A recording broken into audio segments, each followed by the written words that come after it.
stack doesn't take too much to be online. It will need a lot for late game, but mid game, you just really need a Vanguard or Hood of Defiance pipe, and you can start running down, pressure lanes out, try to get an early shove in, try to get an early T1, and T1, if they start losing those tier 1 towers, it can be messy. They need a lot of space for Savage this game, just so much. So you have some burst regen on hand. Carl is kind of falling behind a bit, but not by much. It's within 1 CS of each other. Gonna hold steady for both sides. A bit more important for Carl, although. Yeah, no one. He's copying a lot of damage. Still has those stick charges, but Carl's not giving up. Ooh. But he's going to go down before he can get the kill. No one understanding his limits. Calmly farming up, but so is Savage. 23 Savage currently 19-4 on the Morphling, having a great old time. Meanwhile, though, mid lane, no one going to be punished. Carl does eventually get his revenge on the Batrider. Coming out for T1. Big difference is that Savage is farming a bit better than Dream, so you do have to watch that. Zephyr's underneath the sentry ward as we speak. Dream tried to back off. Meanwhile, no one gets Carl again.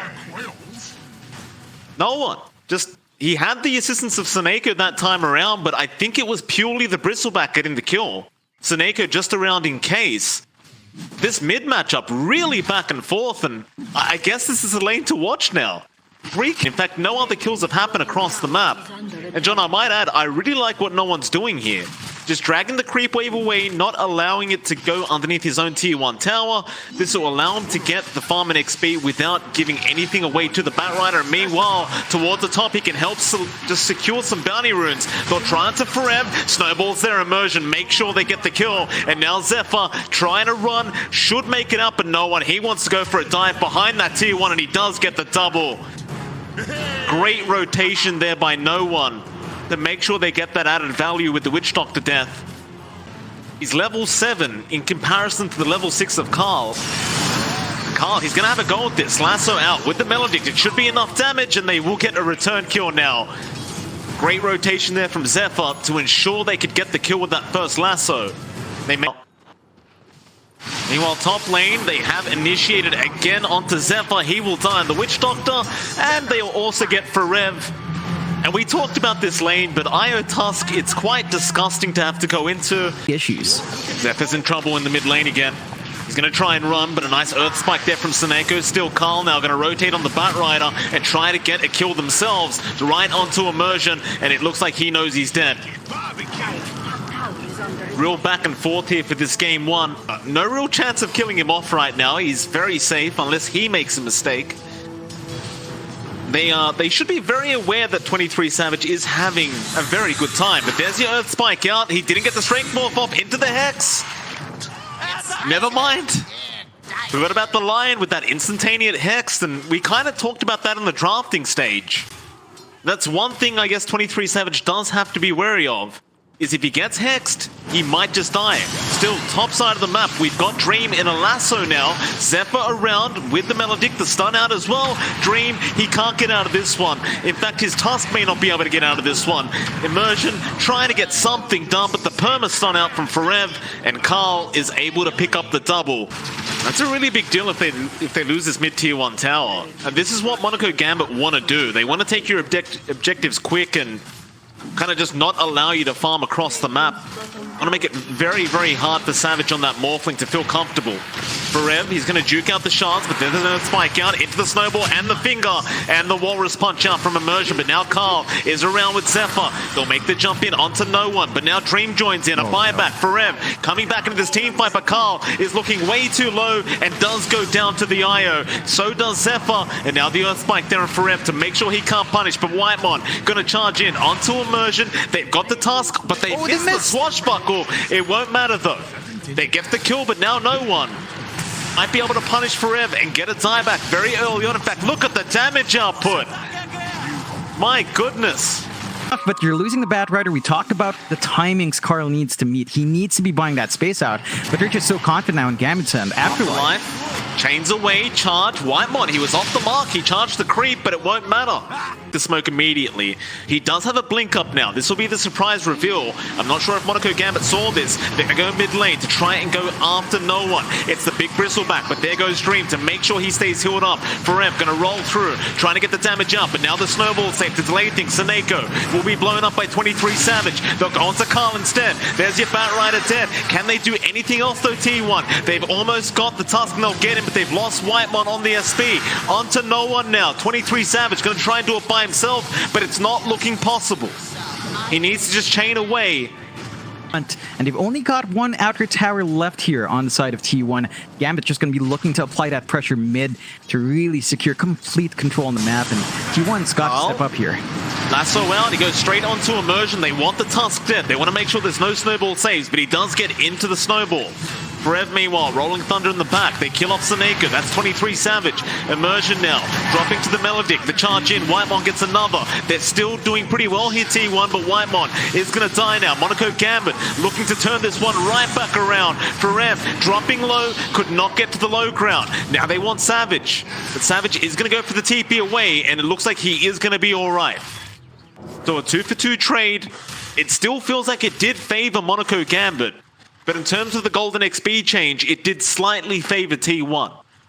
The kill off, you're still not going to be happy about losing Forev, but he is having a really slow game in the Pango. The key is just buying that space out for Savage. You're going to have some issues now. The blink is up. Bot lane, Carl, Seneko just doing a great job to set up for Dream. And that's one of those things, right, with this Lion, having the blink up now, you're going to be able to initiate anywhere across the map, and you're always going to have that relocate. But mid lane, they're going to try and initiate now. 23 Savage just charging in with that SB form, straight onto the IO. But can they burst Dream down? They've got the stuns out. It's a lot of damage, but there's your snowball now. Whitemon's already dead, and Savage, he can't survive the damage output. It's way too high. Forev also being jumped. He's going to die. It's a 4-for-0 trade, and they're going high ground. There is nothing to stop Monaco Gambit here.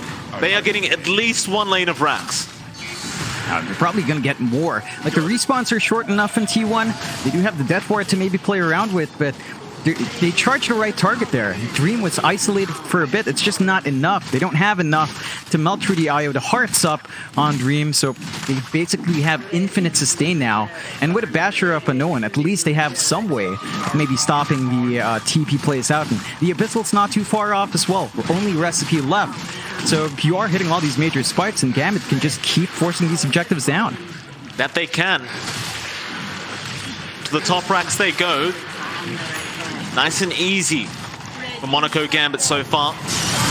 Jump in, Carl, he's going to go for the lasso. Still tethered there onto no one. They just can't kill him. He's just too tanky. He's going to walk away. Savage is going to die in the fire. They're going to lose Forev as well. This is just looking like real bad news now for T1. They call it.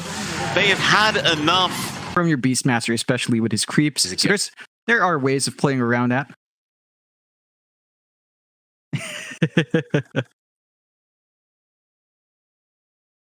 Oh yeah, it's a beautiful video. Yeah.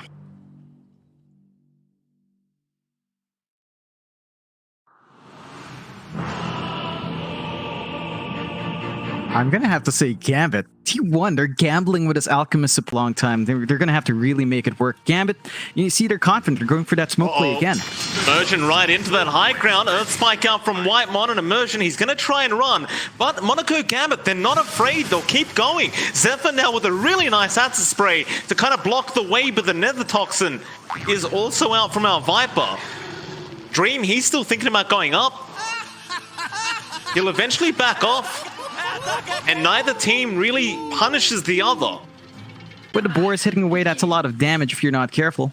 Nako not managed to get that bounty. He's actually going to fight it out with Whitemon for a bit. He's got that Curse of Avernus at level 1, so he can chase Whitemon down a bit longer, but he's going to be somewhat careful. They have the double boars up. They're going to try and cut Seneko off. But it looks like he should be just fine. Carl obviously not wanting to get involved at level 1 of the Quap. In the mid lane, you can't really contest this. They're still keeping that Siege Creep alive, but a nice Sonic Wave in from Carl. to make sure he gets the kill. And now Zephyr moving in with a stun, still Immersion showing up, but there's your Earth Spike out. Whitemon gets the control, they'll get another. No one, unable to help up against 3. Still get a bit of harass out, but that's going to be about it.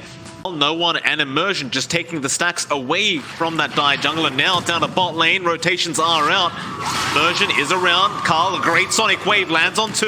Wukong's command though committed by Dream to make sure they can't fight back. A great snowball out. Immersion cancelling the TP of Forev to boot. They'll get one, and now Forev, he's a sitting duck. He can knock it himself out and he will just die.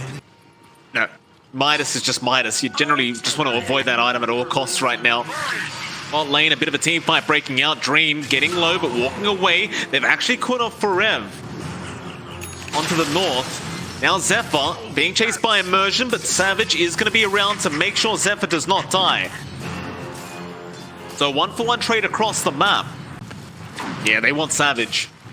Shadow Dance is up, so Savage has a way out, but it's going to be rather difficult. He's going to have to commit something. He'll wait for now. The Nether Toxin down, and he's just going to pounce away. But here comes Afterlife and Dream with the jump in, and they just kill him. Peter Malice out. He did not get the Shadow Dance in time, and the tips are there. Gambit are having none of. It is only Gambit in the Dire base at the moment. Now they make their way over T1. Necro 3 up as well. One of Atos out. Carl going to try and protect Zephyr, but Zephyr is in big trouble. Roar out as well. Onto Afterlife. Here comes Savage. But who do you find? Who do you target? He's going to pounce away from the Wukong's command, but Zephyr was not so lucky. 3-1 down.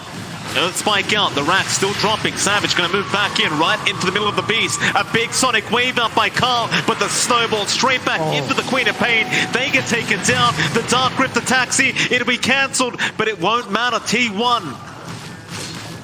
They got in the way and they got run over. T1, they are forced to back off. And they've gotten a lot from this push. Melee racks down to pounce from Savage, not being able to keep up with Monkey King as well. Dream does have the Wukong's command back up. Savage right in by himself and pounces right back out. Gambit, do they want to go high ground again? Not quite. They want to fight first. They saw Savage, but he'll pounce away. Snowball, not going to land. Meanwhile, Whitemon gets a Hex off onto the Monkey King, but Dream's going to be fine. On the side, Seneko being controlled by Carl. Savage being trapped up for a second with the Pit of Malice. He's going to jump back in. The Dark Rift is being popped. Sonic Wave not coming out yet. There it is. Do they get anyone? No, they don't. I think they tried to push somebody away from the Dark Rift, but the Sonic Wave, the push isn't really that big. Engagements, they will have to watch their high ground. With the Monkey King Ags, this is not going to be as long as it did take for the top tier 1, top tier 3. Well, at least you've got the Quap Ags out now. So you've got something. Pounce in. Savage going to try and buy more time, but the second pounce, it lands onto Afterlife. The Shadow Dance not really going to get him out either. Sonic Wave committed by Carl, but it's not going to be enough. Savage is going to die to the poison attack, and another tip is there by no one. He knew. That'll be the mid-racks. Going down once again, Gambit. Just so dominant. He won. They're going to try it. Pounce in from Savage. The Hex out, but he's going to Dark Pact it off. Rather than a Rod of Atos was there. Go back in. Viper Strike committed. Bounce away again. He's trying to get those Essence Shift stacks up before a real team fight starts. Why he keeps kind of ducking in and out. Getting one hit and moving backwards. Now moving back in onto no one. They just can't commit. Carl, though, he has committed. Sonic Wave in. BKB popped. Raw is there onto the task. But who are we aiming right now? Immersion, he's going to survive. Carl's forced to blink away. And Savage will also pounce out. But nobody goes down. In fact, they're all looking very healthy here on Gambit. And they're going to move right into that bottom racks. In fact, Savage, he's going to try and fight with the Shadow Dance, but he needs a way out. Whitemon, meanwhile, going in from the backside with an Earth Spike, but it is not going to help. And they have found Savage. He pounces away again, but Dream is going to be on the chase. Not getting any bashes, though. But regardless of that, they are back into the bottom racks, and this could be Megas. How do you stop this? Sonic Wave again, just not doing enough damage. Shard's going to be on target. Now they've got the root there, and Carl's gone. Mega creeps up at 27.5 minutes into this game number 2. A bit later than last game, but I don't think Monaco Gambit are going to mind too much. And here we go again. Dream just getting a triple kill in the back, killing off everybody. Savage, I don't know what he can do right now. He tries to pounce, he gets trapped in the tree line. He's not even in the fountain, and now they're going to know about it. They found him in the trees. They're going to kill him off as well. They are diving in the fountain, but the GG's been called. T1, they have had enough.